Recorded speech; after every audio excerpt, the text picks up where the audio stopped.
Price the Lord. Hallelujah. യേശുവേ നന്ദി, യേശുവേ സ്തുതി, യേശുവേ ആരാധന. Price the Lord. പ്രിയപ്പെട്ടവരെ, ജൈനീസ് മീഡിയയിലൂടെ ദൈവത്തിൻ്റെ വചനം ശ്രവിച്ചുകൊണ്ടിരിക്കുന്ന എല്ലാ മക്കളെയും യേശുനാമത്തിൽ ഞങ്ങൾ സ്വാഗതം ചെയ്യുന്നു. മംഗളവാർത്ത ധ്യാന ടീമിൻ്റെ വചന അഭിഷേക ധ്യാനം ഇന്ന് 29ാമത്തെ സുദിനത്തിലേക്ക് പ്രവേശിച്ചിരിക്കുകയാണ്. Praise the Lord. ഹല്ലേലൂയ. യേശുവേ നന്ദി. പ്രിയപ്പെട്ടവരെ, ജീവിതം വഴിമുട്ടിയ അവസ്ഥയിലാണോ നീ കഴിയുന്നത്? പല തടസ്സങ്ങളാണ്.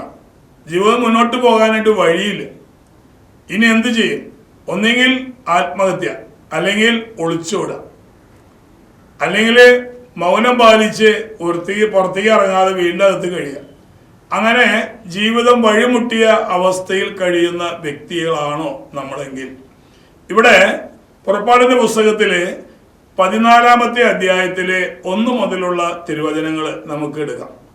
അതിൽ പറയുന്നത്, മോശയുടെ വാക്കനുസരിച്ച് ഈജിപ്തിൽ നിന്ന് ഇസ്രായേൽ ജനത്തെ അവരുടെ അടിമത്തത്തിൽ നിന്ന് രക്ഷിച്ച് തേനും പാലും ഒഴുകുന്ന കാനാൻ ദേശത്തേക്ക് മോശയുടെ പിന്നാലെ അവർ നടന്നു പോവുകയാണ്. അങ്ങനെ നടന്ന് അവര് ചെങ്കടലിന്റെ മുന്നിലെത്തി. ഇനി അക്കരയ്ക്ക് കടക്കണം. അവിടെ പാലങ്ങളില്ല, കടത്തു വള്ളങ്ങളില്ല, കപ്പലുകളില്ല, അക്കരയ്ക്ക് കടക്കാൻ ഒരു വഴിയില്ല. അപ്പോൾ അവര് ശരിക്കും പറഞ്ഞാൽ ജീവിതം വഴിമുട്ടിയ അവസ്ഥയെ അവര് പെറുപിറുക്കാൻ തുടങ്ങി. ഈ കടൽ തീരത്ത് കൊണ്ടുവന്ന് ഞങ്ങളെ കൊല്ലാൻ വേണ്ടിയിട്ടാണോ നീ ഞങ്ങളെ കൊണ്ടുവന്നത്? ഇതിനൊക്കെ ഭേദം അടിമയായിട്ട് പണിയെടുക്കായിരുന്നല്ലോ എന്നൊക്കെ പറഞ്ഞ് പലരും പെറുപിറുക്കാൻ തുടങ്ങി. കാരണം അവർക്ക് മുന്നോട്ട് പോകാൻ വഴിയില്ല. തിരിച്ചു പോകാൻ തീരുമാനിച്ചപ്പോഴാണ് ഫറവോ രാജാവും 600 രഥങ്ങളും അനേകായിരം പടയാളികളും കൂടി ഇവരെ തിരിച്ച് കൊണ്ടുപോകാൻ വേണ്ടി വായുവേഗത്തിൽ വരികയാണ്. ഇപ്പോൾ അങ്ങോട്ടും പോകാൻ പറ്റില്ല, ഇപ്പുറത്തെ ഈ കടലിന് അപ്പുറേക്കും പോകാൻ പറ്റില്ല. ഇതാണ് ചെകുത്താനും കടലിനും നടുവിൽ എന്ന് പറഞ്ഞിട്ടൊരു പഴമക്കാർ പറയാറുണ്ട്. ചെകുത്താനും കടലിനും ഇടയിൽ പെട്ട പോലെയായി. ഇപ്പോൾ തിരിച്ചു പോകാൻ വിചാരിച്ചവർക്ക് ഇവര് തടസ്സമാണ്. ഫറവോ രാജാവും സൈന്യങ്ങളൊക്കെ തടസ്സമായി നിൽക്കുകയാണ്. ഇപ്പോൾ കടലിൽ അക്കരയ്ക്ക് പോകാനും മാർഗമില്ല, തിരിച്ചു പോകാനും മാർഗമില്ല. അതാണ് ജീവിതം വഴിമുട്ടുക എന്ന് പറയുന്നത്. ജീവിതം വഴിമുട്ടുമ്പോൾ ഒറ്റ വഴിയുള്ളൂ. ഈശോ പറഞ്ഞു, ഞാനാണ് വഴി. Price the Lord. യേശു ക്രിസ്തുവാണ് വഴിയും സത്യവും ജീവനും. യേശുവാകുന്ന വഴി നമ്മുടെ മുന്നിൽ കർത്താവ് തുറക്കാൻ വേണ്ടിയിട്ടാണ് നിന്റേതായ എല്ലാ വഴികളും തമ്പുരാൻ കർത്താവ് അടച്ചു വെക്കുന്നത്. ഹല്ലേലൂയ. യേശുവേ നന്ദി.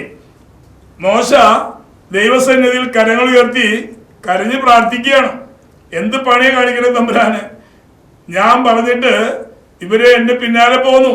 വീടും കൂടിയൊക്കെ വിട്ട് സാധനങ്ങളും കോഴിയും ആടും പശുവും ഒട്ടകമൊക്കെ ആയിട്ട് അവർ പോന്നു. പക്ഷേ ഇനി ഞങ്ങൾ എന്ത് ചെയ്യും? എവിടേക്ക് പോകും? അപ്പൊ ദൈവം പറയണേ, എന്തിനാ നീ എന്നെ വിളിച്ച് കരയണത്? നിന്റെ കയ്യിൽ ഞാനൊരു വടി തന്നിട്ടുണ്ടല്ലോ. ആ വടിയെടുത്ത് ചെങ്കടലിന് നേരെ നീട്ടി പറയണം, ചെങ്കടലെ വഴിമാറാൻ. ആ നിമിഷം അത് സംഭവിക്കുന്നു പറഞ്ഞു. ഇത് മോശയ്ക്ക് ദൈവം കുറെ അധികാരങ്ങളും ശക്തിയും കൊടുത്തിട്ടുണ്ട്. ഈ കടലൊക്കെ ഇങ്ങനെ ഇവർക്ക് പോകാനുള്ള വഴി മാറുന്നുള്ള സംഗതി ഒന്നും ലോകത്തിൽ കേട്ട് കേൾവിയില്ല. അപ്പോ മോശ അത് ചെയ്തു. അനുസരിക്കുക എന്നുള്ളതാണ് മോശയുടെ കടമ. നമ്മുടെയും കടമ അതാണ്. ദൈവം പറയുന്ന കാര്യങ്ങൾ നമ്മൾ അനുസരിക്കുക എന്നുള്ളതാണ്. അനുസരിക്കാൻ സന്നദ്ധനായാൽ ആ വ്യക്തി ഐശ്വര്യമുള്ളവനായി തീരും. ഹല്ലേലൂയ. Price the Lord. ദൈവത്തെ അനുസരിക്കാത്തത് കൊണ്ടാണ് നമ്മൾ ഈ തകർച്ചയിൽ പെട്ട് കിടക്കുന്നത്. പക്ഷേ ദൈവം നമ്മളെ ഒരിക്കലും കൈവിടില്ല. നമ്മളെ രക്ഷിക്കാൻ വേണ്ടി ദൈവം ചെയ്യാൻ പറ്റുന്ന സകല പണികളും ചെയ്യും. ഞാന് ഒരു തേക്ക് മരത്തിന്റെ കാര്യം പറഞ്ഞു കൊടുക്കാറുണ്ട്. ഒരു 100-120 വർഷത്തെ പഴക്കമുള്ള തേക്കുമരം, വണ്ടം തേക്കുമര. കൊടുങ്കാറ്റൊക്കെ ഉണ്ടായിട്ട് മറിഞ്ഞു പോയിട്ടില്ല. അത്രയും സ്ട്രോങ് ആണ് അതിന്റെ വേരുകളും, നല്ല തടിയും, ലക്ഷക്കണക്കിന് രൂപ കിട്ടും. അതിന്റെ മുതലാളിക്ക് ആ മരം കൊണ്ട് യാതൊരു പ്രയോജനവും ഇല്ല. അവ ഇങ്ങനെ വളർന്ന് തടി വെച്ച് ഇങ്ങനെ വളർന്ന് നിൽക്കുകയാണ്. അപ്പൊ മുതലാളി ചിന്തിച്ചു, ഈ മരം വിൽക്കാം. അപ്പോൾ എല്ലാ കൊല്ലം അതിന്റെ കൊമ്പുകളൊക്കെ വെട്ടി മാറ്റാറുണ്ട്, തടി വയ്ക്കാൻ വേണ്ടി, തടി വണ്ണം വയ്ക്കാൻ വേണ്ടിയിട്ട്. അപ്പോൾ അത് ഈ തേക്ക് മരത്തിന് നല്ല പരിചയമുണ്ട്. കൊല്ലം കൊല്ലം എൻ്റെ ശാഖകൾ വെട്ടിമാറ്റുന്ന പരിപാടിയുണ്ട്. മരത്തിനറിയില്ല നന്മയ്ക്കാണോ തിന്മയ്ക്കാണോന്ന് മരത്തിനറിയില്ല. അപ്പോൾ ഒരു ദിവസം ഒരു തടി കച്ചവടക്കാരനെ വിളിച്ചിട്ട് പറഞ്ഞു, എൻ്റെ തേക്ക് ഞാൻ കൊടുക്കാൻ ഉദ്ദേശിക്കുകയാണ്, അതിന് വിലയിട്ടു ലക്ഷങ്ങൾ വില പറഞ്ഞ് കച്ചവടം നടത്തി. ഇനി മരം മുറിക്കാനുള്ള ആള് തടി കച്ചവടക്കാരൻ, JCB, ഒരു 5-10 പണിക്കാര്, കയറ്, മഴു, കൈക്കോട്ട്, പിക്കാസ്, വെട്ടുകത്തി ഒക്കെ ആയിട്ട് അവര് മരത്തിന്റെ കടക്കിലേക്ക് വരികയാണ്. അപ്പൊ തേക്ക് മരം നോക്കുമ്പോ ഇത് പതിവില്ലാത്തൊരു വരവാണല്ലോ. കാരണം ഇത്രയും ആളുകളൊന്നും എൻ്റെ ശിഖരം മുറിക്കാനായിട്ട് വരാറില്ല. അങ്ങനെ വന്നവര് ഉടൻ തന്നെ അതിന്റെ മരത്തിന്റെ മുകളിലേക്ക് കയറി ശാഖകൾ മുറിക്കാൻ തുടങ്ങി. വേറെ ഒരാൾ കയറിയിട്ട് കയറിട്ടിട്ട് ഇത് എവിടേക്ക് വീഴണമെന്ന് മരം മുറിക്കാര് തീരുമാനിച്ചിട്ട് ആ ഭാഗത്തേക്ക് വലിച്ച് കുറ്റിയടിച്ച് കെട്ടിരിക്കുക, ടൈറ്റ് ചെയ്ത് കെട്ടിരിക്കുക. പിന്നെ കട മാന്തി തുടങ്ങി. തേക്കിന്റെ വേരും ഭയങ്കര വലിപ്പമുള്ള വേരുകളാണ്, അതിലും കാശ് കിട്ടും. ഭംഗിക്ക് നല്ല ഭംഗിയുള്ള ടീപ്പോയികളും ഒക്കെ ഉണ്ടാക്കുക. ഡൈനിങ് ടേബിൾ, അൾത്താരമേശ വരെ തേക്കിന്റെ വേര് കൊണ്ട് ഉണ്ടാക്കിയത് ഞാൻ കണ്ടിട്ടുണ്ട്. അപ്പോൾ ചിലര് മണ്ണ് മാന്തണം, ചിലര് ശാഖകൾ മുറിക്കണം, കയറ് വലിച്ച് കെട്ടണം, JCB കൊണ്ട് മണ്ണ് നീക്കണം. അങ്ങനെ ഒരു വലിയൊരു സമൂഹമാണ് അവിടെ പ്രവർത്തിച്ചുകൊണ്ടിരിക്കുന്നത്. അപ്പോൾ ഈ ശാഖകൾ മുറിക്കുമ്പോൾ തേക്കിന്റെ മനസ്സിൽ തോന്നുകയാണ്, ഈ എൻ്റെ എല്ലാ വേരുകളും ഒരു മുറിച്ചാലും ഞാൻ എൻ്റെ നാരായ വേരുമ നിൽക്കുന്നു, പറയും. കാരണം അത് എനിക്കറിയാം, നാരായ വേരുമ നിൽക്കാനായിട്ട്. ഈ ചില ആളുകൾ ദൈവത്തോട് വെല്ലുവിളിച്ചിട്ട് പറയും, ഈ ജോലി പോയാലും ഒരു കുഴപ്പമില്ല, തള്ളുവണ്ടി വലിച്ചിരുന്നെങ്കിലും ജീവിക്കുമെന്ന് പറഞ്ഞു കേട്ടിട്ടുണ്ട്. ഞാൻ തൃശ്ശൂർ ടൗണിൽ വർഷങ്ങളായിട്ട് അറിയുന്ന ആളാണ്, അവിടെ ജോലി ചെയ്തു തരുന്ന ആളാണ്. ഈ ജോലി പോയാലും തള്ളുവണ്ടി വലിച്ച് ജീവിക്കുന്നു. തള്ളുവണ്ടി വലിക്കുമ്പോൾ ആരോഗ്യം വേണ്ടേ? ഇപ്പം തളർന്നു കിടന്നാൽ ഏത് വണ്ടി വലിക്കുക? അപ്പോൾ തേക്കുമരം അഹങ്കാരത്തോടെ പറയാണ്, 1-2 കാലഘട്ടങ്ങളിൽ കൊടുങ്കാറ്റടിച്ചിട്ടും അറിയാത്ത ഇവര് എൻ്റെ വേരുകൾ മുറിച്ചാലോ ഒന്നും ഞാൻ പറയാൻ പോണില്ല, ഞാൻ നാരായ വേരുമ്പോൾ നിൽക്കും. അങ്ങനെ അടുത്ത സ്റ്റെപ്പ് കൊമ്പുകളൊക്കെ മുറിച്ചു, നാരായ വേര് ഒഴികെ ബാക്കിയെല്ലാം മുറിച്ചു. ഇനി അവർ കത്തിവെക്കുന്നത് നാരായ വേരുമലാണ്. നാരായ വേരുമ കത്തി വെച്ച് കഴിഞ്ഞാൽ ശരിക്ക് കയറ് വലിച്ച് കെട്ടിയോടത്തേക്ക് കൃത്യമായിട്ട് ആ മുറിക്കാരെ ആഗ്രഹിക്കുന്ന ഭാഗത്തേക്ക് മരം വീണിരിക്കും.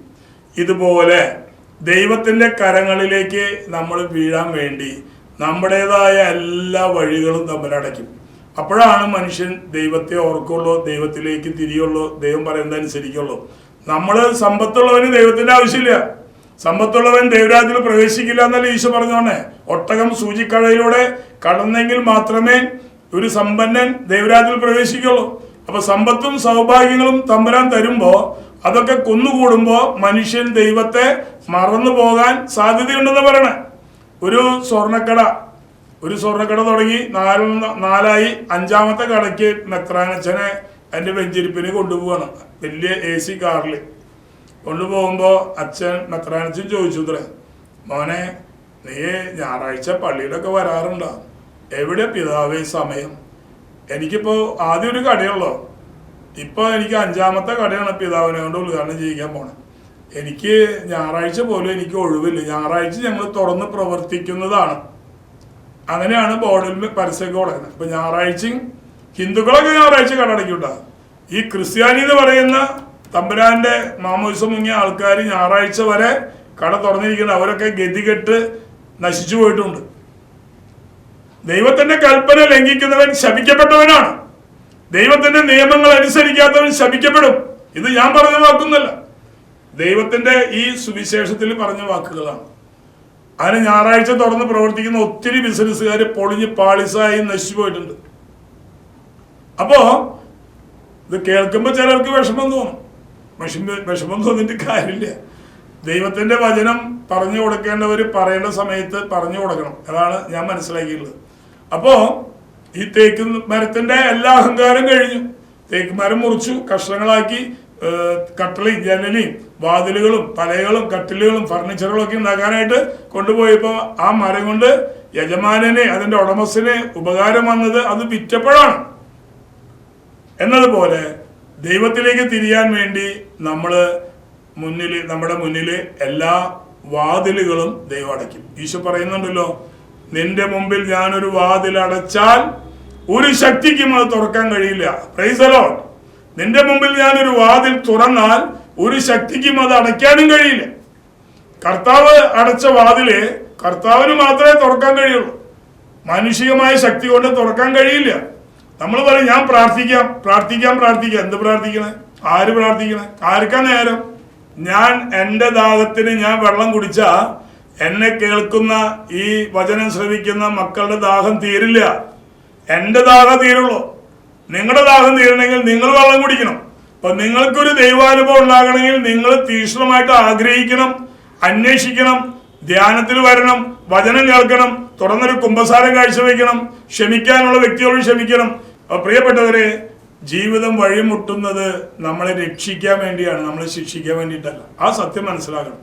നമ്മൾ പറയും ഇനി ജീവിച്ചിട്ട് കാര്യമില്ല, മരിക്കാന്ന് പറയണേ. പക്ഷെ നിന്നെ രക്ഷിക്കാൻ വേണ്ടിയാണ്. നീ ആശ്രയിക്കുന്ന നിന്റെ എല്ലാ വഴികളും തമ്പുരാൻ കർത്താവ് അടച്ചിട്ട് നിനക്ക് വേണ്ടി യേശുവാകുന്ന ഒരു വഴി തുറന്നു വെക്കുന്നത് അതിലൂടെ രക്ഷപ്പെടാൻ വേണ്ടിയിട്ടാണ്. ഹല്ലേലൂയ. യേശുവേ നന്ദി. ഇപ്പൊ നമ്മള് ഏതെങ്കിലും തീർത്ഥകേന്ദ്രത്തിലേക്ക് കുടുംബസമേതം നമ്മൾ കാറിൽ പോവാണ്. ആ കാറ് ഇങ്ങനെ പോയി രാത്രിയിലുള്ള സഞ്ചാരം നിമിത്തം കാറ് പോയി ഉറക്കം തൂങ്ങി ഡ്രൈവറെ കയ്യിൽ നിന്ന് വണ്ടി ഒരു പുഴയിലേക്ക് പോയി. പുഴയില് കാറ് വെള്ളത്തിൽ മുങ്ങിക്കെടുക്കുകയാണ്. അതിൻ്റെ അകത്ത് അപ്പനുണ്ട്, അമ്മയുണ്ട്, ഭാര്യയുണ്ട്, ഭർത്താവുണ്ട്, മക്കളുണ്ട്, പേരക്കുട്ടികളൊക്കെ ഉണ്ടെന്ന് കരുതിക്കും. ഒരു 5-8 ആൾക്കാരുണ്ട്. ഇവര് പരസ്പരം കെട്ടിപ്പിടിക്കുള്ളൂ. മരിക്കാൻ പോണവര്. അതിൻ്റെ ഉള്ളിൽ നിന്ന് ആരെങ്കിലും രക്ഷപ്പെട്ടെങ്കിലേ മറ്റുള്ളവരെ രക്ഷിക്കാനായിട്ട് സാധിക്കുള്ളൂ. ഹല്ലേലൂയ. അല്ലാതെ വെള്ളത്തിന്റെ അടിയിൽ കിടക്കുന്ന കാറില് പരസ്പരം രക്ഷിക്കാൻ നോക്കിയിട്ട് കാര്യമില്ല. അതിന്റെ ഉള്ളിൽ നിന്ന് തുറന്ന് പുറത്തു വന്ന് വെള്ളത്തിന്റെ മുകളിൽ വന്ന് ശ്വാസം എടുത്തിട്ടാണ് നമുക്ക് പറയാൻ, അയ്യോ നാട്ടുകാരെ ഓടിവായോ, കാർ അപകടത്തിൽപ്പെട്ടു, അല്ലെങ്കിൽ അതിന്റെ ഉള്ളിൽ ആൾക്കാരെ വലിച്ച് പുറത്തേക്ക് എടുക്കാനൊക്കെ പറ്റുള്ളൂ. അപ്പൊ ഒരാളെങ്കിലും രക്ഷപ്പെട്ടെങ്കിലാണ് മറ്റുള്ളവരെ രക്ഷിക്കാനായിട്ട് സാധിക്കുള്ളൂ. ആ ഒരാള് എന്നെ കേൾക്കുന്ന നീ മാത്രമാണ്. നിന്റെ കുടുംബത്തെ രക്ഷിക്കാൻ വേണ്ടിയിട്ടാണ് നീ ഇപ്പൊ യൂട്യൂബ് തുറന്ന് ഈ വചനം കേട്ടുകൊണ്ടിരിക്കുന്നത്. നിന്നിലൂടെ പൂർത്തിയാകേണ്ട പ്രവൃത്തി മറ്റാരിലൂടെയും സംഭവിക്കില്ല. എന്നിലൂടെ പൂർത്തിയാകേണ്ട പ്രവൃത്തി എന്നിലൂടെ തന്നെ പൂർത്തിയാകുള്ളൂ. അപ്പൊ അതുകൊണ്ട് പ്രിയപ്പെട്ട ദൈവമക്കളെ, ജീവിതം വഴിമുട്ടി എന്ന് തോന്നിയാൽ അതിന്റെ അർത്ഥം ദൈവം നിന്നെ രക്ഷിക്കാൻ തയ്യാറായി കാത്തിരിക്കുകയാണ്. വരുവിൻ നമുക്ക് രമ്യതപ്പെടാമെന്ന് പറഞ്ഞുകൊണ്ട് കർത്താവ് കാത്തിരിക്കുകയാണ്. ഇവിടെ ചെങ്കടലിന്റെ മുന്നില് ഒന്ന് ആലോചിച്ച് നോക്കി, ഈ കടലൊക്കെ വഴിമാറുന്ന ഒരു ചരിത്രം നമ്മൾ ബൈബിളിൽ അല്ലാതെ വേറെ എവിടെ കേട്ടിരിക്കണേ? മോശ തന്റെ കയ്യിൽ അത്ഭുതം പ്രവർത്തിക്കാനുള്ള വടി കൊടുത്തിട്ടുണ്ട്. ആ വടി നീട്ടിയിട്ട് പറയും, ചെങ്കടലേ ഞാൻ നിന്നോട് കൽപ്പിക്കുന്നു വഴിമാറാൻ. ആ സമയം 2 ഭാഗത്തേക്ക് വെള്ളം ഇങ്ങനെ നീങ്ങിപ്പോവാണ്. ഇസ്രായേൽ ജനം 1-2 പേരൊന്നല്ല, ലക്ഷോപലക്ഷം പേര് കടന്നു പോവാൻ അത്ര വിശാലമായി. എൻ്റെ കാഴ്ചപ്പാടില് ആ കടല് പറ്റിച്ച് കാണുമെന്നാണ് ഞാൻ വിചാരിക്കുന്നത്. അതായത് കടലിന്റെ അടിയിൽ ചെളി ഉണ്ടാവും, പാറക്കെട്ടുകൾ ഉണ്ടാവും, യാതൊരു സംശയമില്ല, കുന്നും മലയ്ക്ക് ഉണ്ടാവും. പക്ഷെ ഇത്രയും പേർക്ക് സുഗമമായി യാത്ര ചെയ്യാൻ ലോകം കണ്ടിട്ടില്ലാത്ത, ഇന്ന് വരെ കണ്ടിട്ടില്ലാത്ത ഒരു വലിയ വഴി ദൈവമായ കർത്താവ് ജീവിതം വഴിമുട്ടിയെന്ന് കരുതിയവർക്ക് അസാധ്യമായ കാര്യങ്ങൾ സാധ്യമാക്കുന്ന ദൈവം ഒരു പുത്തൻ വഴി തുറന്നു കൊടുത്തു. പ്രിയപ്പെട്ടവരെ, ഹല്ലേലൂയ, യേശുവേ നന്ദി. ആ വഴിയിലൂടെ എല്ലാ മനുഷ്യരും, ആബാലവൃദ്ധ ജനങ്ങളും അക്കരയ്ക്ക് കടക്കുകയാണ്. ആ സമയം അഗ്നി കൊണ്ട് തടഞ്ഞിട്ട് ഈ ഈജിപ്തിലെ രാജാവിനെയും പട്ടാളക്കാരെയും തടഞ്ഞു നിർത്തിയിരിക്കുക. അവർക്ക് ഇങ്ങോട്ട് കടക്കാൻ പറ്റണില്ല. അങ്ങനെ ഇവരെല്ലാവരും അക്കരെ കയറിയപ്പോ അവരിറങ്ങി. ഇസ്രായേൽ ജനത്തോന് മാത്രമായിട്ടാണ് ആ വഴി ദൈവം തുറന്നത്. ആ വഴിയിലൂടെ സഞ്ചരിക്കേണ്ടത് ഈജിപ്തുകാരല്ല, ഇസ്രായേൽക്കാർ മാത്രമാണ്. അവർക്ക് വേണ്ടി മാത്രമാണ് ആ വഴി ദൈവം തുറന്നിരിക്കുന്നത്. ആ വഴിയിലൂടെ പോകുന്നവര് രക്ഷപ്പെടും. പക്ഷേ ഈജിപ്തുകാരോട് ദൈവം പറഞ്ഞിട്ട്, നീ അവരെ പിന്തുടരരുത്, അവരുടെ വഴിയിലൂടെ സഞ്ചരിക്കരുത്. അങ്ങനെ നിർദ്ദേശം കൊടുത്തിട്ടാണ് ഇവരെ ഇറക്കിക്കൊണ്ടു വന്നിരിക്കുന്നത്. പക്ഷെ ഫറവോ രാജാവിന്റെ കൽപ്പന അനുസരിച്ച് പോകാൻ പാടില്ലാത്ത വഴിയിലൂടെ അവർ പോയത് നാശത്തിലേക്കാണ്. ആ രാജാവും പടയാളികളും സൈന്യങ്ങളും കുതിരകളും തേരുകളൊക്കെ ആ ചെങ്കടല് മുക്കി അവരെ കൊന്നുകളഞ്ഞു. ഹല്ലേലൂയ, യേശുവേ നന്ദി. അപ്പോ ഒരു വഴി 2 കൂട്ടർക്ക് 2 തരത്തിലാണ് അവസാനിച്ചത്. ഒരു കൂട്ടർക്ക് രക്ഷയുടെ വഴി, മറ്റു കൂട്ടർക്ക് നാശത്തിലേക്കുള്ള വഴി. ഒരേ വഴി രണ്ടു കൂട്ടർക്ക് രണ്ട് രീതിയിലാണ് സമാപിച്ചത്. ഇസ്രായേൽക്കാർക്ക് ആ വഴി രക്ഷപ്പെടാനുള്ള വഴിയായി, ഈജിപ്തുകാർക്ക് ആ വഴി മരണത്തിലേക്കുള്ള വഴിയായി. അതുകൊണ്ട് പ്രിയപ്പെട്ട ദൈവമക്കളെ, നമ്മുടെ ജീവിതം വഴിമുട്ടിയെന്ന് കരുതി നിരാശപ്പെടരുത്. ഒരിക്കലേ ഒരു ചേട്ടൻ എന്നെ കാണാൻ വരികയാണ്. അയാൾ വരാൻ കാരണം അയാളുടെ ഒരു 8 ഏക്കർ കുരുമുളക് കൃഷി പഴുത്ത് ചീഞ്ഞു പോയി. എന്തുകൊണ്ട് എൻ്റെ മാത്രം കുരുമുളക് എന്തുകൊണ്ട് ചീഞ്ഞു എന്നാണ് അയാളുടെ ചോദ്യം. അന്ന് അപ്പുറത്ത് ഒരു കുന്നിൻ്റെ, ഞാൻ അവിടെ 2 വട്ടം പോയിട്ടുള്ള ആളാണ് ആ തോട്ടത്തിൽ. അയാളുടെ ഒരു കുന്നിൻ്റെ ഒരു സൈഡ് മുഴുവനും കുരുമുളകാണ്, മറ്റേ സൈഡ് ഫോറസ്റ്റ്. അപ്പോൾ ഇയാൾ പറയും ഇയാളുടെ കുരുമുളക് മാത്രമാണ് പഴുത്ത് ചീന്ന് കേടായിപ്പോയി. ഒക്കെ ഒരു 6 അടി ഉയരത്തിലുള്ള കുരുമുളകുകൾ, നിറയെ കുരുമുളക് ഉണ്ടായിരുന്നു അന്ന്. ആ സാധനമാണ് നശിച്ചു പോയത്. അപ്പൊ എന്തുകൊണ്ട് എൻ്റെ കുരുമുളക് തോട്ടം നശിച്ചു പോയി എന്നാണ് ആള് അന്വേഷിക്കുന്നത്. കുറെ കടബാധ്യതയുണ്ട്. ഭാര്യ മക്കളും കുരുമുളക് പൊട്ടിക്കും, അത് ഉണക്കും. ആ ഉണക്കി വെച്ച് ഇയാൾ കൊണ്ടുപോകും, കോയമ്പത്തൂർ കൊണ്ടുപോയി വിൽക്കും. ആവശ്യത്തിന് ആളുടെ സുഖസൗകര്യങ്ങളൊക്കെ ആസ്വദിക്കും. അത് കഴിയുമ്പോൾ വീണ്ടും വരും, അടുത്ത ചാക്ക് കൊണ്ടുപോകും. ഇങ്ങനെ ഒരു ജീവിതമായിരുന്നു. ആ കുരുമുളക് പഴുത്ത് പോയോട് കൂടിയിട്ട് എന്തായി, ഇയാൾക്ക് വരുമാനമില്ലാതെ. അപ്പൊ കടം വാങ്ങിച്ചിട്ടും ആഘോഷത്തിനൊരു കുറവില്ല. നമ്മൾ പെരുന്നാളൊക്കെ നടത്തുന്ന പോലെയാണ്. പെരുന്നാൾ നടത്തുക എന്ന് പറഞ്ഞു കഴിഞ്ഞാൽ ഇന്ന് വലിയൊരു ചെലവാണ്. ഒരു മദ്യപിക്കാത്തൊരു വീട്ടിൽ ഒരു 25,000 രൂപയിൽ ചെലവ് വരും. പെരുന്നാൾ പള്ളിയിലേക്കുള്ള കാശായിട്ടും അമ്പിൻ്റെ കാശായിട്ടും ബാൻഡ് സെറ്റുകാർക്ക് അവർക്ക് ജീവിക്കാൻ വേണ്ടിയിട്ടാണ്. 1 ലക്ഷം 1.5 ലക്ഷം രൂപയാണ് ബാൻഡ് സെറ്റിന്. ഏത് ഒരു പാട്ടാണ്, അതെന്നൊരു പാട്ട്, ചോളിക്ക് പീച്ചയ്ക്കാഹ എന്നുള്ള പാട്ട് പാടാനാണ് നമ്മൾ കാശ് കൊടുക്കുന്നത്. ഭക്തിഗാനം അവർ പാടാൻ പറഞ്ഞാൽ അവർ താല്പര്യമില്ല. സിനിമ പാട്ട് പാടുക, എന്നിട്ട് കള്ളു കുടിച്ചിട്ട് തുള്ളിച്ചാടുക, ഇതൊക്കെയാണ് വേണ്ടിയിട്ട്. നമ്മൾ എന്നിട്ട് ഒരു 25,000 രൂപ കടം മേടിച്ചിട്ടൊക്കെയാവും നമ്മൾ അല്ലെങ്കിൽ അമ്പ് കയറ്റില്ല. അപ്പോൾ അങ്ങനെ ഓരോ മനുഷ്യരുടെ ജീവിതത്തിൽ പല രീതിയിലുള്ള പ്രശ്നങ്ങളുണ്ട്. അപ്പോൾ ഈ ജോണേട്ടനെ കടബാധ്യത വന്നു. കടം മേടിച്ചവർ തിരിച്ചു ചോദിക്കാൻ തുടങ്ങിയപ്പോൾ അയാൾ പതുക്കെ ധ്യാനത്തിന് വന്നതാണ്. അവിടെ വന്ന് ധ്യാനത്തിന് പങ്കെടുത്തപ്പോൾ അയാൾ സാക്ഷ്യം പറഞ്ഞ ഇങ്ങനെയാണ്: എൻ്റെ മാത്രം കുരുമുളക് എന്തുകൊണ്ട് പഴുത്ത് ചീഞ്ഞ് കേടായി പോയി? അതിൻ്റെ ഉത്തരം എനിക്ക് ഇവിടെ നിന്നാണ് കിട്ടിയത്. ഇനി ഞാൻ എൻ്റെ പഴയ ജീവിതം തുടരില്ല, എൻ്റെ പഴയ ജീവിതം ഞാൻ മാറ്റും. അങ്ങനെ പുതിയ മനുഷ്യനായിട്ടാണ് ഞാനിപ്പോൾ ഇവിടുന്ന് പോകുന്നത്. Price the Lord. അപ്പോൾ ഒരു ദൈവവചനം കേൾക്കുന്നത് വരെ, ദൈവവചനത്തിൻ്റെ മുന്നിലേക്ക് കടന്നു വരുന്നത് വരെ ഭാര്യനും മക്കളേനും നാട്ടുകാരെയും കുറ്റം പറയാം. വചനം കേട്ടപ്പോൾ ആള് പറയാം, എൻ്റെ തെറ്റ് നിമിത്തമാണ് ഈ തോട്ടം നശിച്ചു പോകാൻ കാരണം.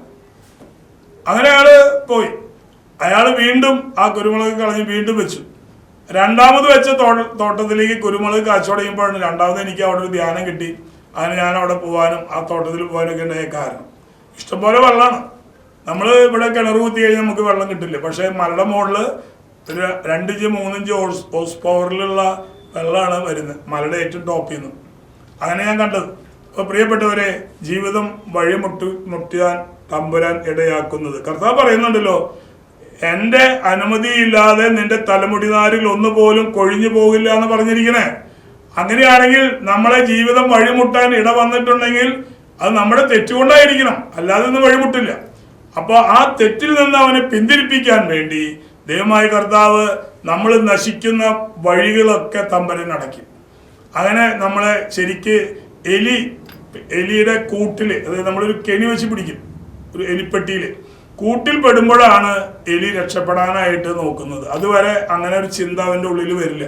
അപ്പൊ എല്ലാ വഴികളും അടയുമ്പോഴാണ് നമ്മളിനി എന്താ മാറുക. അപ്പോഴാണ് ഏതെങ്കിലും കൗൺസിലർമാരോ ഏതെങ്കിലും ധ്യാനഗുരുക്കന്മാരോ അച്ഛന്മാരോ ശിഷ്യന്മാരോ ആരെങ്കിലും പറഞ്ഞിട്ട് ആ വ്യക്തി കർത്താവിന്റെ സന്നിധിയിലേക്ക് വരുന്നു, അവൻ വചനം കേൾക്കുന്നു, ചിലപ്പോൾ വീണ്ടും ഒരു ധ്യാനം കൂടി കൂടുന്നു. അങ്ങനെ അവൻ ദൈവാനുഭവത്തിൽ ജീവിക്കാൻ തുടങ്ങുകയാണ്. ഹല്ലേലൂയ, യേശുവേ നന്ദി, യേശുവേ സ്തുതി. പിന്നീട് ആ ചേട്ടൻ എന്നെ വിളിച്ചിട്ട് സംസാരിച്ചിട്ടുണ്ട്, ബ്രദറെ, എൻ്റെ തോട്ടം ഇപ്പം വളരെ ഭംഗിയായിട്ട് ഫലം തന്നുകൊണ്ടിരിക്കുകയാണ്.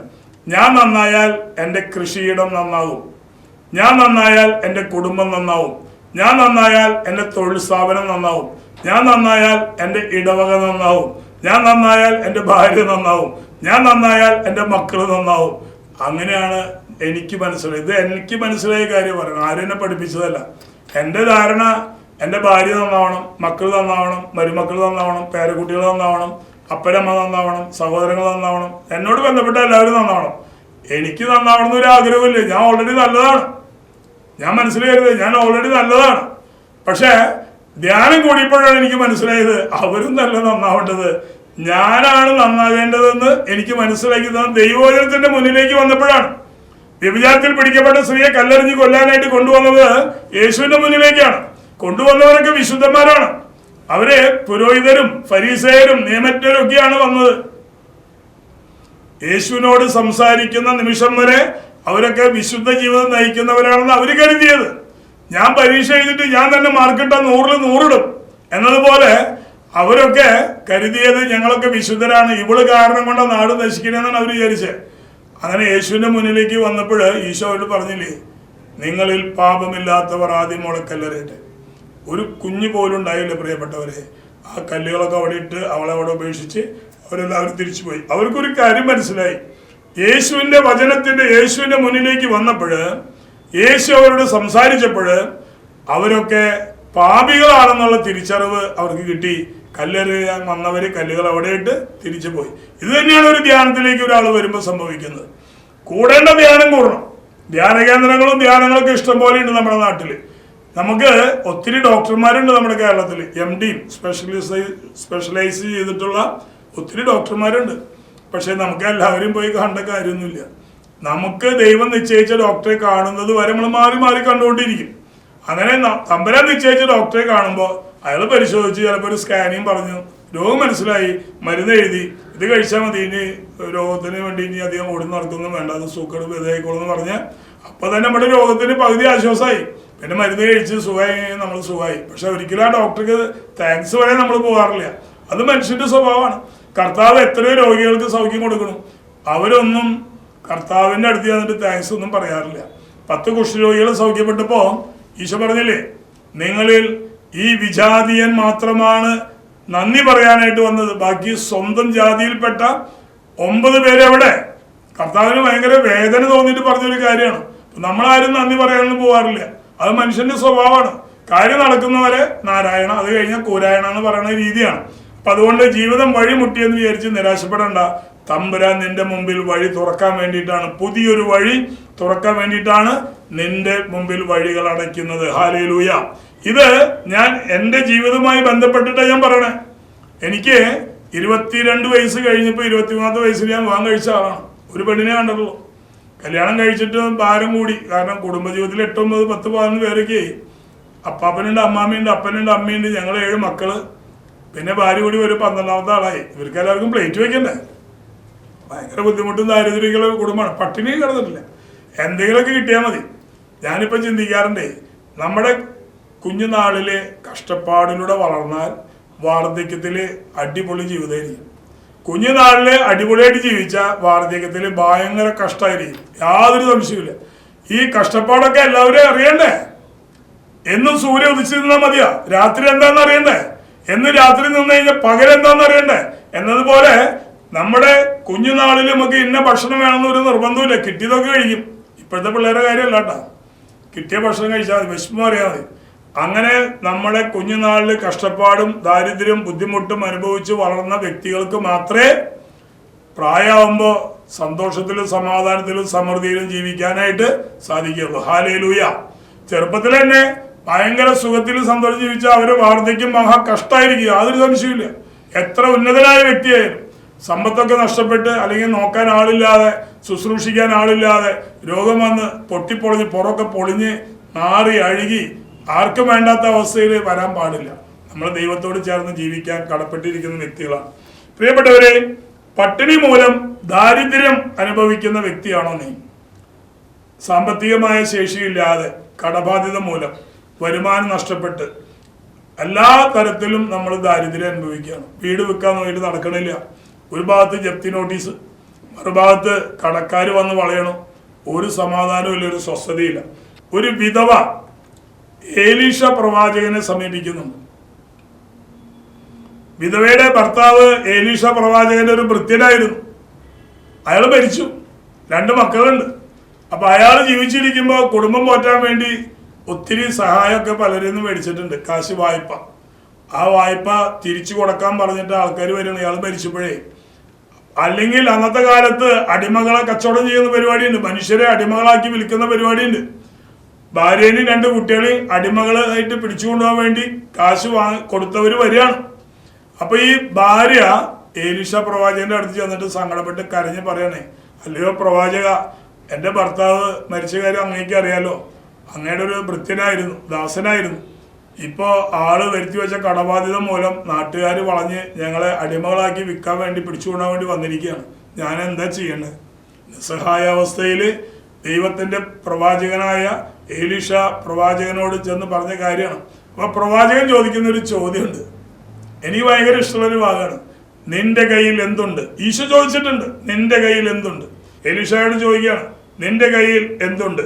പറയാണ്, എൻ്റെ വീട്ടിൽ അല്പം എണ്ണ മാത്രമേ ഉള്ളൂ. എണ്ണ മാത്രമേ ഉള്ളൂ. എണ്ണ മാത്രം എന്ന് പറഞ്ഞാൽ വളരെ കുറച്ച് എണ്ണയുണ്ട്. അപ്പോൾ പ്രവാചകൻ പറഞ്ഞു കൊടുക്കണേ, നിന്റെ വീട്ടിലെ എല്ലാ പാത്രങ്ങളും വെടുപ്പാക്കി ആ എണ്ണ ഇരിക്കുന്ന ഭരണിയിൽ നിന്നും ആ ഓരോ പാത്രത്തിലേക്ക് ഒഴിക്കുക. അത് നിറയുമ്പോൾ അടുത്ത പാത്രത്തിലേക്ക് ഒഴിക്കുക. അങ്ങനെ വീട്ടിലുള്ള എല്ലാ പാത്രങ്ങളിലും എണ്ണ നിറയ്ക്കുക. എണ്ണ നിറച്ചിട്ട് മക്കളോട് പറയാ, അടുത്ത വീടുകളിൽ പോയിട്ട് പാത്രങ്ങൾ കൊണ്ടുവരാൻ. അവർ കൊണ്ടുവന്നിട്ട് അതിൽ നിറയ്ക്കുക. ഇനി മക്കൾ പറയണം, ഇനി പാത്രങ്ങൾ ഇല്ല എന്ന് പറയുന്നത് വരെ എണ്ണ വന്നുകൊണ്ടിരിക്കുന്നു. എൻ്റെ പ്രിയപ്പെട്ട ദൈവ മക്കളെ, ഒരു പാവപ്പെട്ട വിധവ വന്ന് പ്രവാചകനോട് സങ്കടം പറഞ്ഞപ്പോൾ അവളത് എങ്ങനെ വിശ്വസിക്കുന്നു എന്നുള്ളതാണ്. ഇത്തിരി 100, 150, 200 മില്ലി എണ്ണ ഇവിടെയുള്ള പാത്രങ്ങളിലൊക്കെ നിറയുന്നു, അടുത്ത വീടുകളിലത്തെ പാത്രങ്ങളിൽ അതിൽ നിറയുന്നൊക്കെ പ്രവാചകൻ പറയുമ്പോൾ അവളത് പൂർണ്ണമായിട്ടും വിശ്വസിച്ചു എന്നുള്ളതാണ്. പ്രവാചകൻ പറഞ്ഞാൽ അത് സംഭവിക്കുന്ന അവൾ വിശ്വസിച്ചു. ഈ വിശ്വാസം ഇല്ലാത്തതുകൊണ്ടാണ് നമ്മുടെ പല കാര്യങ്ങളും നിറവേറാത്തത്. നമുക്ക് പ്രാർത്ഥിക്കാം. കർത്താവായ ഈശോയെ, എന്നെ ശ്രവിച്ച ഓരോ മക്കളെയും അവരുടെ അടഞ്ഞ വാതിലുകൾ തുറന്ന് അവരുടെ രക്ഷയുടെ ജീവിതത്തിലേക്ക് അവരെ നയിക്കുമാറാകണമേ. കർത്താവെ, ദാരിദ്ര്യത്താലും ബുദ്ധിമുട്ടാലും സാമ്പത്തിക പ്രതിസന്ധിയിൽ കഴിയുന്ന എല്ലാ കുടുംബങ്ങളെയും രക്ഷിക്കുവാൻ തിരുവുള്ളമാകണമേ. കർത്താവെ, ഞങ്ങൾ നടത്തുന്ന വചന അഭിഷേക ധ്യാനത്തിലേക്ക് കടന്നു വരാൻ ആഗ്രഹിക്കുന്ന എല്ലാ മക്കൾക്കും തടസ്സങ്ങൾ കൂടാതെ കടന്നു വരാനും അതിൽ പങ്കെടുത്ത് നല്ലൊരു കുമ്പസാരം കാഴ്ചവെക്കുവാൻ, വ്യക്തികളോട് ക്ഷമിക്കുവാൻ, ദശാംശം കൊടുക്കുവാൻ, എല്ലാ മനുഷ്യരുമായിട്ട് രമ്യതയിലാകുവാൻ വലിയ അഭിഷേകം ഓരോ മക്കൾക്കും നൽകണമേ. പരിശുദ്ധ അമ്മേ, ഞങ്ങൾക്ക് വേണ്ടി കർത്താവിൻ്റെ തിരുസന്നിധിയിൽ പ്രാർത്ഥിക്കണമേ. നിത്യം പിതാവിൻ്റെയും പുത്രൻ്റെയും പരിശുദ്ധാത്മാവിൻ്റെയും നാമത്തിൽ ആമേൻ. ഈശോ മിശിഹായ്ക്കും സ്തുതിയായിരിക്കട്ടെ. Price the Lord.